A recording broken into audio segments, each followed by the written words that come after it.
The never-ending struggle for survival against the Covenant and the evil powers inside humanity reaches a critical point in Season 2, Episode 6. The loss of Vanek and Riz's injuries in the previous episode left the Spartan team completely stunned. It was an extremely thrilling episode. With just 2 episodes remaining, Halo Season 2 Episode 6 marks the beginning of the season's decline. Episode 6 Onyx wasted little time in bringing up important new stakes after the fall of Reach and the licking of wounds that followed, or in resolving mysteries and slasher conflicts that dated back to the Season 2 premiere, with the finish line beginning to come into view. In order to destroy a Covenant Corvette ship, Corporal Talia Perez and her Spartan Javelin team, outfitted in white armor and gold helmets, are sent on a mission into space. The unit encounters difficulties right away, bumping with one another as they approach the enemy ship and using disorganized tactics to sneak inside. Perez is blown away and witnesses the elimination of numerous allies. As one of the 2 last survivors, she sneaks inside the ship's bridge with a Spartan named Mullins in order to deliver the spike that will shut it down. Mullins gets blown apart by a needler shot, and Perez almost gets the spike into the control deck before she is killed as well. In a twist, we see the actual Corporal Perez wake up from the simulation she's just run, along with her fellow Spartan cadets under the command of Kai. In response to a cadet's assessment, Kai states that their unit does not yet operate like a well-oiled beehive. Perez, on the other hand, expresses a clear disagreement with Kai, asserting that the commander's assessment is nonsense in comparison to the realities of combat. Perez confronts Kai in the corridor, demanding an explanation for their disagreement and implying that Kai is envious of Perez's participation in the Battle of Reach while she did not. In response, Kai argues that winning one battle does not make a person an expert in combat. James Ackerson and Admiral Margaret Perengoski meet over tea, and Perengoski tells Ackerson about the history of tea leaves and the discipline required to cultivate them. However, she also reveals that the tea they are sipping was made in a lab beneath the facility on Onyx, all because she gave the order. Using that metaphor, Perengoski presses Ackerson on the reports of a spacecraft, reportedly entering their airspace on the final day in the sighting of Catherine Halsey, who is described as the largest human that witnesses have ever seen on Illyria.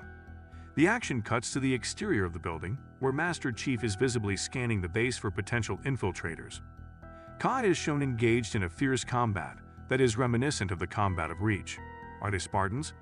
Ackerson interrupts the simulation to ask Kai if she is really training to punish herself for not fighting on Reach.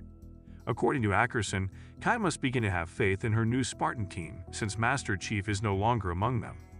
Kai asks if these newcomers are really Spartans in the sense that matters most, in their hearts and minds, or not. On Soren's ship, Halsey meets with Soren and his wife Lara, who is inspecting their son Kessler's helmet. Soren is correct when he believes Halsey is trying to use some sort of leverage to negotiate for her own life. Halsey exchanges her knowledge of ONI's location for Kessler's on Onyx. As Quan Hat is strolling outside the ship, she notices the enigmatic religious priestess that Master Chief witnessed perish on Sanctuary and who has been warning Quan about. Quan begins trailing behind her into the snow-dusted forest. Quan follows the woman's enigmatic vision until she comes across a group of ONI soldiers. When Lara approaches Chief and Soren to tell them that Halsey has escaped, they don't seem shocked.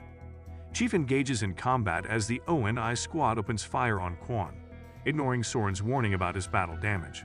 Before reinforcements arrive to hold him, Chief eliminates a significant portion of the squad. Quan flees to pursue the unidentified woman, while Soren and Lara go to locate Kessler. Quan is guided to a well in the woods by the holy figure. As gunfire bursts around Quan, who is staring down the huge gap, she is forced to plunge in. Halsey is waiting for her with a sly smile at the bottom of the long fall, where she is suspended above the earth by a gravity device. Claiming that this chamber is where it all began, Halsey turns on the lights, which continue to function even after 20 years. Halsey implies that she discovered the Halo Keystone there, saying she used to virtually live there. Halsey taunts Quan, saying that waking his mind will damage her best creation, Master Chief, but she also acknowledges that in the long term, it might be a better experiment. Vargadnai wears the mark of shame on his chest to fulfill the Covenant ceremony and become the Arbiter. When the Arbiter arrives at his ship's bridge after donning his armor, he discovers a Covenant priest interrogating the Blessed One, Maki. Inquiring as to why his ship disassociated itself from the Covenant fleet at the capital city of High Charity, the priest also grills the Arbiter, The Arbiter plays coy, claiming their task comes to him from the Hierarchs, because he and Makee haven't told their crew they'd gone rogue and are searching for Halo alone. The Arbiter claims that Makee is meaningless, but the priest brings up reports of her influence. The Arbiter forbids the priest from killing Makee by declaring that the Hierarchs should take her life. Makee tells the Arbiter that she is communicating with the Keystone, but Cortina shows in and casts doubt on the effectiveness of her trick. In a brand new simulation, Perez attempts to command her Spartan army. She encourages the men to forego strategy and fight as a unit in accordance with the situation's reality, to adapt. She launches a fragmentation and spearheads an assault, allowing her team to breach the bridge and fulfill the mission's goal, spiking the enemy. After turning off the Covenant ship, the Spartans start their evacuation, only to discover that the simulation has drastically changed all around them. No Covenant, Dark Halls. Perez finds it impossible to relax about it. When she exits the simulation, her friends are having a party, but she questions how things came to pass. Kai congratulates Perez icily and tells her to take the win. Master Chief is being held captive by the commander he almost engaged in combat with at the Visegrad relay. A group of troops is securing him in position with several steel ropes. Master Chief escapes, lashing the team with their own cables as the commander departs. Ackerson and Kai are shown watching his escape as the scene switches to a camera angle. When Ackerson presses Kai to clarify whether or not he told him everything about Master Chief before the Battle of Reach, Kai eventually admits that Chief had seen Makee on Sanctuary. According to Ackerson, John is collaborating with Makee, which is how he was able to survive the fall of Reach. Additionally, he divulges that the Covenant used Visegrad as a front to steal a keystone from Sword Base. Ackerson reveals that the other keystone is located on Onyx and claims that Master Chief went there specifically to take it. In a conversation with Cortana, the Fallen One, Makee admits that she can no longer communicate with the Keystones and that something about her contact with John broke her connection. When Cortana plays back the video of Makee and Chief's first season Halo vision, Makee becomes irate and claims she is no longer able to perceive it. If Makee allows her access to the ship's systems, Cortana offers to use telemetry to create a route to Halo. Makee believes Cortana is playing her, but Cortana argues that Makee is dependent on the assistance in order to survive. Halsey admits to Quan amid the ruins that the cave systems she was familiar with have all altered since she last saw them, while Master Chief slips through the ONI base gathering intelligence. Kai finds Master Chief, which starts a conversation about her desertion on Reach and what happened to her fellow Silver team members Riz and Vanek. When Kai asks if Chief is collaborating with Makee, Chief tries to persuade her that ONI is to blame for the fall of Reach and for abandoning the Spartans to perish. Kai, dressed in armor, slams Chief against a wall. Kai gives Chief a hard beating and tells him there's just one possible result.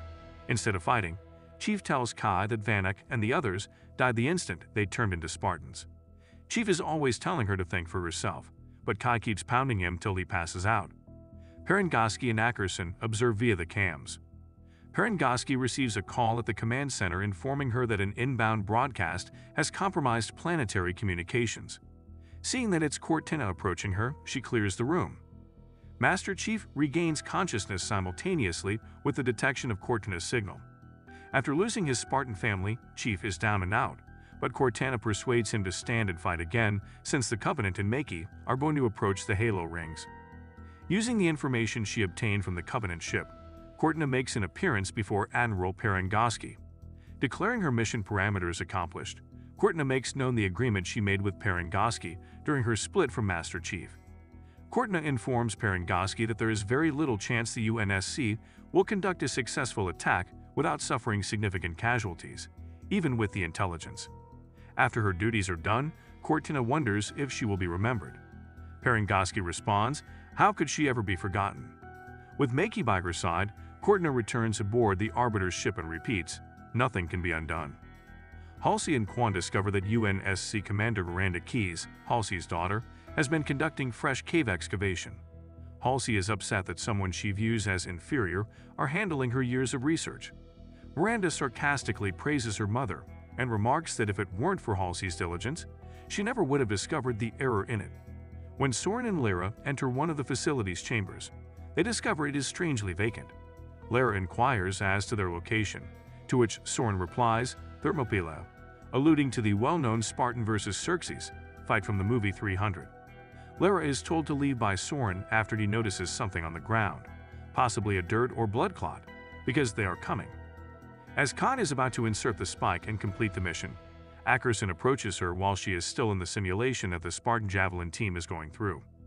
While Kai questions why there isn't a real resolution to the simulation, Ackerson is pleased to hear that the Javelin team finished it. In an attempt to appease her, Ackerson says the simulation is designed to challenge soldiers and ultimately instill hope in them. Ackerson acknowledges that ONI took the necessary steps to preserve the assets they did, knowing that the fall of Reach was imminent. Ackerson acknowledges that in order to deal with Master Chief, he has already sicked the OMNI Black Operations section. After learning that Cortana was the source of the communication from the ship to the UNSC, that suspicious Covenant priest reveals Makee to the Arbiter. When the priest orders the Arbiter to kill Makee, the Arbiter responds that all true believers will support him. He then puts the priest's colleagues to death, which starts a conflict on the ship's bridge. Just after Chief touches the one on Onyx, Makee creeps away from the fighting Covenant and approaches the artifact. Clearly, the relationship has an impact on them both.